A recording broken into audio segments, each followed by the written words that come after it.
Shalom, salam sehat untuk kita semua dan selamat pagi. Hari ini Mr. Hari akan mengajar materi kita pada hari ini. Alangkah baiknya kita akan memulai dengan berdoa. Mari kita siapkan hati kita supaya kita dikuatkan dan dibekali oleh hikmat daripada Tuhan. Mari kita satu di dalam doa. Terima kasih Tuhan untuk hari ini, untuk pagi ini. Kami bersyukur dan berterima kasih. Biarlah Tuhan sertai kami, pelajaran kami pada hari ini, dari awal, pertengahan hingga akhir. Kami serahkan semua ke dalam tangan-Mu, di dalam nama Tuhan Yesus kami berdoa dan mengucap syukur. Haleluya Tuhan. Amin. Untuk pembelajaran pada hari ini, kita akan melanjutkannya di poin yang ke-C, yaitu di bab yang keempat. Perubahan baru yang dihadirkan gereja. Sekali lagi kita akan melanjutkan di bab yang keempat, poin yang ke-C, yaitu perubahan baru yang dihadirkan gereja. Minggu lalu kita belajar tentang kehidupan Nehemia yang membangun Yerusalem, di mana bait Allah di Yerusalem. Nehemia pasal 21-20 dan kita juga membacanya di Yeremia 29 ayat 1 sampai 14. Nah, untuk menyingkat waktu, kita akan melanjutkan di poin ke-C, dan kemarin kita juga sudah mempelajari poin A, yaitu perubahan dunia dalam kemajuannya. Di poin ke-B-nya fungsi gereja di tengah perubahan dunia. Dan saat ini di poin C kita belajar tentang perubahan baru yang dihadirkan gereja. Jadi perubahan baru yang dihadirkan gereja. Di poin C, di poin yang pertama, yaitu menyampaikan kebenaran dan keadilan. Ini perubahan baru yang dihadirkan gereja ya, sampai sekarang ini, bahkan sampai ke depan. Yang pertama adalah menyampaikan kebenaran dan keadilan. Kita tahu bahwa kebenaran Allah tidak dapat berkompromi dengan kesalahan. Jadi kebenaran Allah itu tidak dapat berkompromi dengan kesalahan. Siapapun pelakunya, kita pun mau kalangan atas, kalangan yang menengah ke bawah pun, kalau kita melakukan sebuah kesalahan, dan apapun alasannya, mau sedikit, mau benar, mau membela kebenaran dan sebagainya, kalau memang itu tidak dapat berkompromi suatu kebenaran dengan Allah, ya kita pasti mendapatkan sebuah kesalahan. Kalau kita tahu bahwa kemarin kita belajar tentang jemaat mula-mula di mana hidupnya sehati, menanggung kesusahan bersama, mereka hidup dalam persekutuan yang kuat dan saling mendoakan, mereka menjual harta benda untuk kebutuhan hidup bersama dan lain sebagainya ya. Jadi banyak kehidupan jemaat mula-mula kalau kalian membaca di Kisah Para Rasul, di mana di situ ketika mereka mau baru-baru bertobat, baru-baru mengenal Tuhan, mereka benar-benar giat sekali berusaha untuk memberikan yang terbaik untuk Tuhan. Nah, ini adalah salah satu contoh di mana ada beberapa hal tentang kebenaran Allah yang tidak dapat berkompromi dengan sebuah kesalahan. Jadi, kalau kalian sering kali mendengar ya kisah tentang Ananias dan Safira, suami istri yang menjual tanah mereka. Nah, suatu cerita di mana Ananias dan Safira ini menjual tanah mereka dan ingin membagikan hasil jualannya itu untuk kepada Tuhan, untuk gereja, untuk membantu semua orang. Nah, sebagian uang hasil penjualannya dari Ananias dan Safira tadi menjual tanahnya, dia berkata di dalam kehidupannya, ketika dia menjual semua uang hasil penjualannya disimpan untuk mereka pergunakan sendiri, dan sebagian yang lain mereka persembahkan di depan kaki para rasul. Tetapi yang menjadi permasalahannya, ini sebenarnya nggak masalah ya, ketika dia menjual tanahnya, kan punyanya dia ya. Ketika dia menjual tanahnya, apa yang dilakukan Ananias dan Safira ini, dia menyimpan hasilnya dan sebagiannya dia sudah simpan di rumahnya, sebagian dia kasihkan kepada para rasul untuk membantu jemaat dan sebagainya. Ini nggak salah sebenarnya, konteks di sini tuh nggak salah. Memang dia untuk dirinya sendiri, untuk kebutuhannya dia mencukupi diri sendiri, dan dia sebagiannya untuk membantu gereja atau membantu para rasul pada waktu itu. Ini nggak salah, tetapi yang salah ketika dia berkata kepada para rasul bahwa yang dia persembahkan itu seluruhnya. Nah, sesuatu kebenaran Allah tidak dapat berkompromi dengan kesalahan, siapapun pelakunya dan apapun alasannya. Ini menjadi garis bawahan buat kita. Kita harus jujur kepada Tuhan ataupun kepada sesama. Nah, ini yang menjadi poin penting kita. Ketika kita ya nggak salah apa yang kita punya, misalnya tanah kita, rumah kita jual misalnya ya untuk membantu gereja, dan sebagian buat kita untuk mencukupi diri kita, sebagian untuk gereja. Ini nggak salah. Tetapi yang menjadi salah ketika dia berkata kepada pada waktu itu pada rasul, atau mungkin saat ini pada para pendeta dan untuk gereja, dia berkata ini sepenuhnya, ini semuanya, ini seluruhnya. Ini menjadi kesalahan. Itu sebabnya kebenaran Allah tidak dapat berkompromi dengan kesalahan. Ketika pada waktu itu, ya, kalau kalian tahu ceritanya, mungkin seringkali mendengar kisahnya Ananias dan Safira ini, ketika dia mendustai Roh Kudus, saat itu juga mereka mati di tempat. Nah, ini yang menjadi poin penting kita. Ketika kita punya sesuatu ya pasti untuk menjaga kebutuhan kita sendiri, nggak salah. Sebagian untuk Tuhan, nggak salah. Tetapi yang menjadi salah ketika kita nggak jujur, ketika kita mendustai Roh Kudus itu. Ya lebih baik ngomong sebagian. Ya karena ini buat keluarga saya, ini lebih baik kita jujur seperti itu. Nah, pada waktu itu kebenaran dilaksanakan.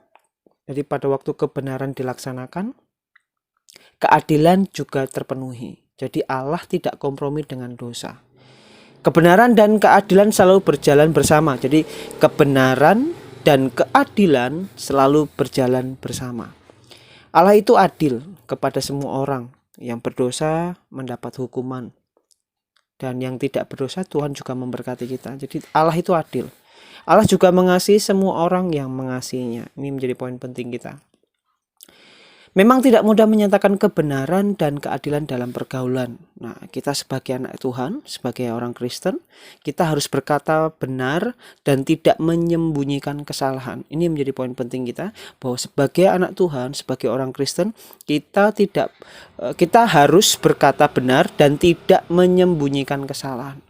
Kalau kalian membacanya di halaman 35, kisah tentang Gaby dan adiknya. Ketika adiknya melakukan sebuah kesalahan, jadi adiknya ini bolos sekolah tanpa sepengetahuan orang tuanya, dan Gaby tahu bahwa adiknya ini bolos sekolah karena bermain game online dengan teman-temannya sekolah yang lain dan sebagainya. Dia tahu bahwa adiknya melakukan sebuah kesalahan, dan ketika gurunya bertanya, dia diam, dia tidak menjawab. Ketika orang tuanya bertanya, dia juga diam, tidak menjawab. Nah, ini yang menjadi salah. Harusnya Gaby menceritakan kebenaran itu, walaupun kalaupun toh dia berkata benar, adiknya mesti dihukum, mungkin dimarahin ibunya, mungkin kena sanksi di sekolah sebagai hukuman di sekolah dan lain sebagainya kalau dia berkata benar. Tapi kalau dia berkata salah, ya sama aja Gaby berbohong, dia salah kepada Tuhan. Nah, ini mungkin susah ya, mungkin tidak mudah menyatakan kebenaran dan keadilan di dalam pergaulan kehidupan kita sehari-hari. Tetapi yang menjadi garis bawahan kita, bahwa sebagai anak Tuhan, sebagai orang Kristen, mau kondisi yang seperti itu, yang mungkin dilema ya, mungkin di dalam pergaulan tidak mudah mengatakan kebenaran dan keadilan, tetapi sebagai anak Tuhan, sebagai orang Kristen, kita harus berkata benar dan tidak menyembunyikan kesalahan. Karena apa? Karena Allah atau Tuhan tidak kompromi dengan dosa, apapun alasannya. Jadi Tuhan tidak kompromi dengan dosa atau kesalahan, apapun alasannya.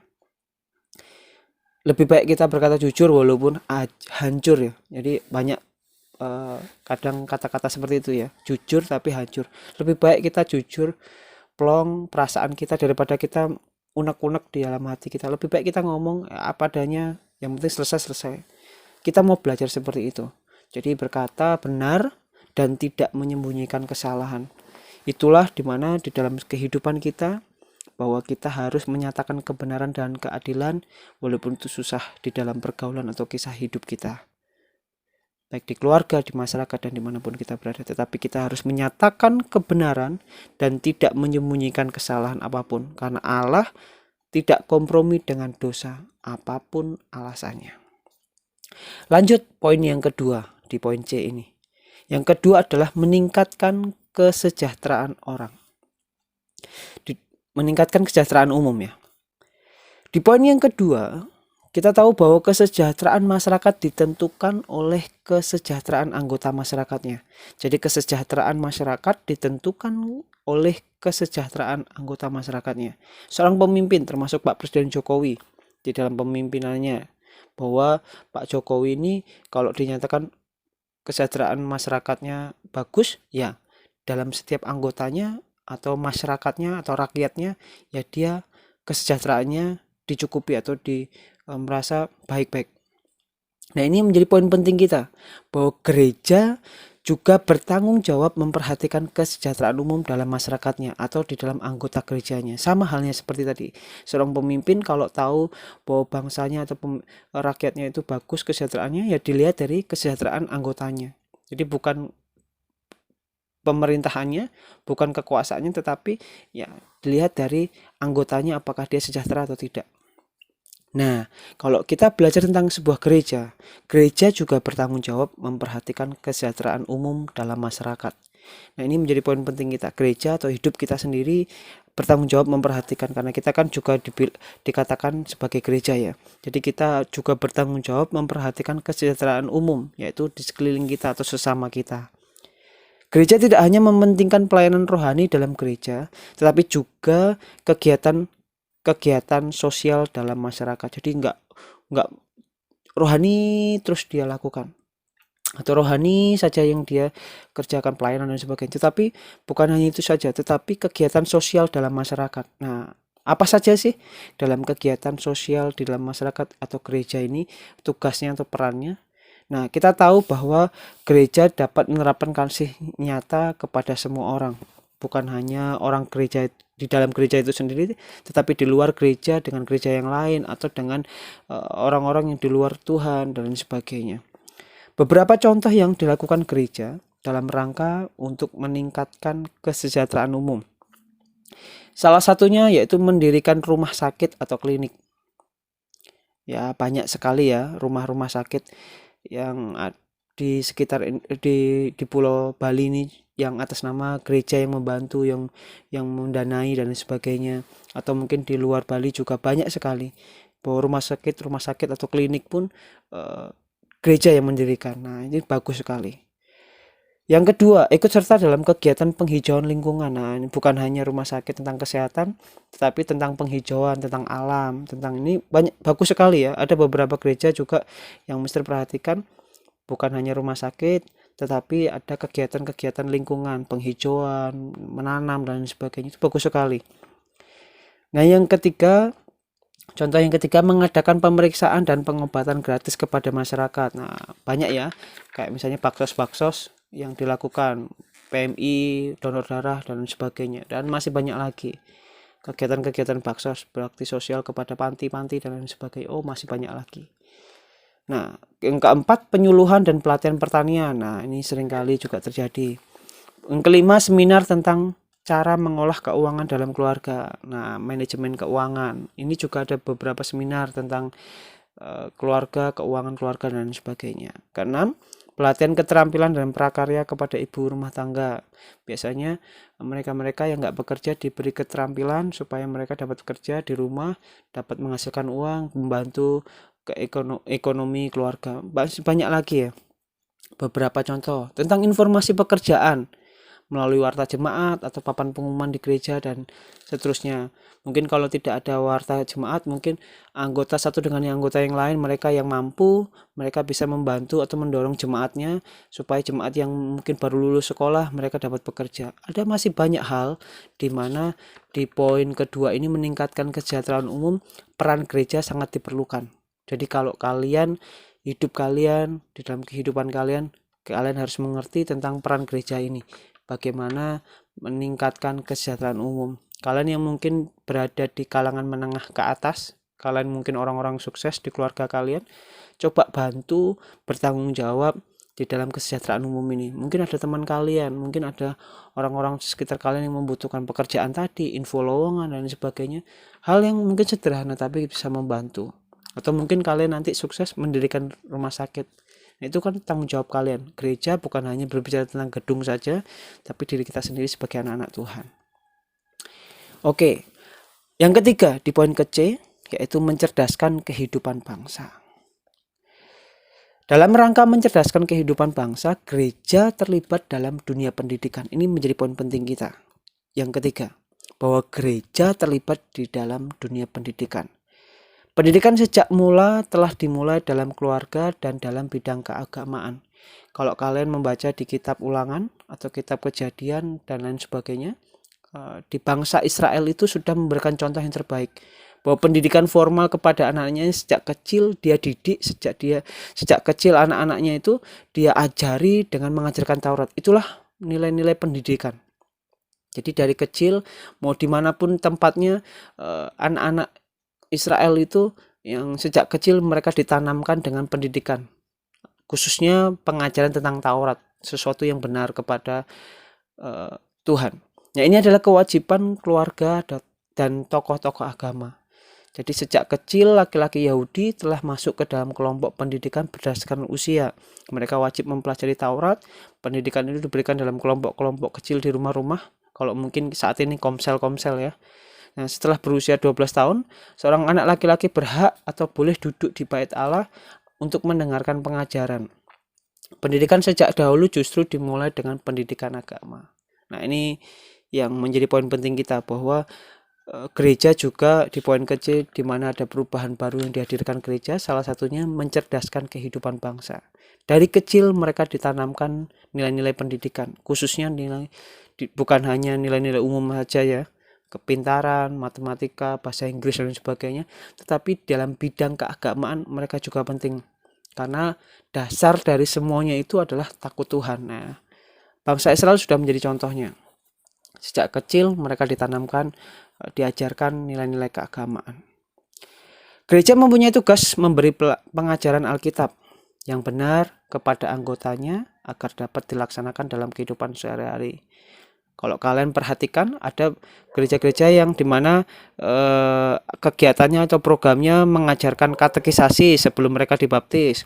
Pasangan yang hendak mau menikah, mereka diberi pelajaran supaya untuk membekali mereka di dalam berumah tangga. Atau ada orang tua yang membaptis anaknya, mereka juga dibekali, membimbing supaya anaknya lebih lagi hidup di dalam kebenaran. Ada orang-orang baru yang baru mengenal Tuhan, atau orang-orang baru yang baru kenal Tuhan, menjadi agama Kristen dan sebagainya, mereka dibekali pelajaran-pelajaran. Nah, itu juga peran gereja di dalam pendidikan ya, mengajar, mendidik. Nah, di situ peran gereja di dalam kehidupan. Kalau kalian perhatikan di gereja kalian masing-masing.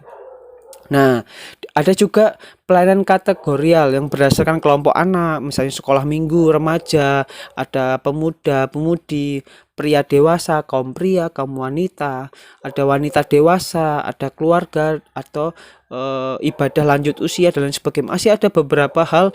Nah, di situ adalah poin-poin di mana ada nilai pendidikan di dalam kehidupan gereja di masyarakat ya.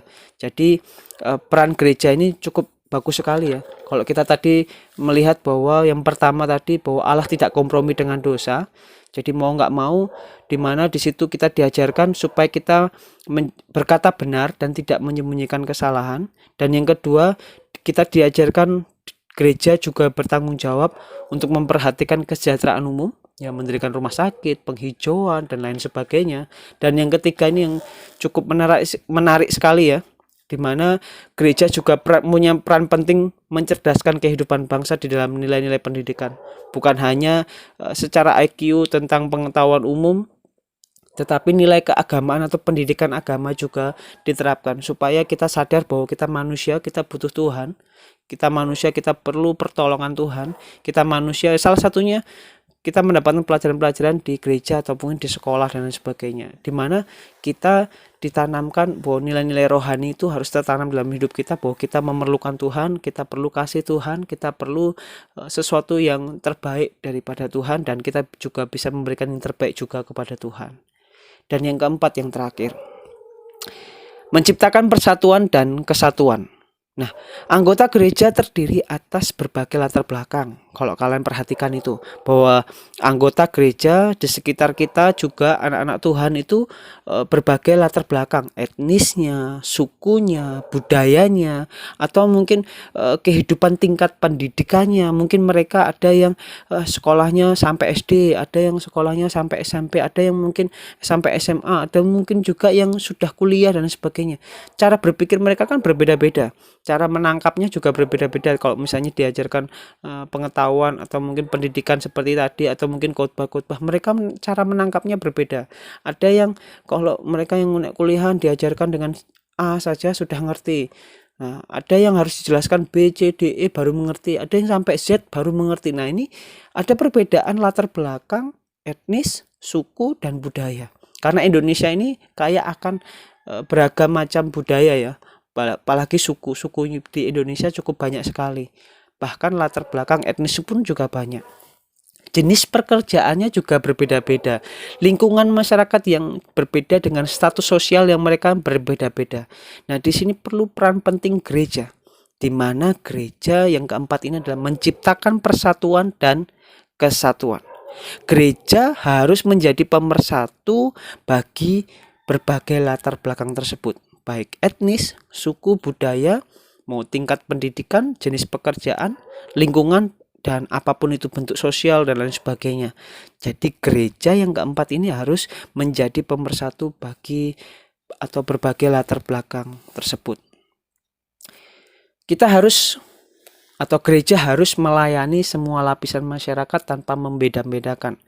Mungkin kelihatannya masih ada ya yang suka membeda-bedakan di dalam gereja-gereja kita masing-masing ya. Yang kaya mungkin dilayani, yang miskin mungkin kurang diperhatikan, atau justru memperhatikan yang miskin, yang kaya nggak dilayani.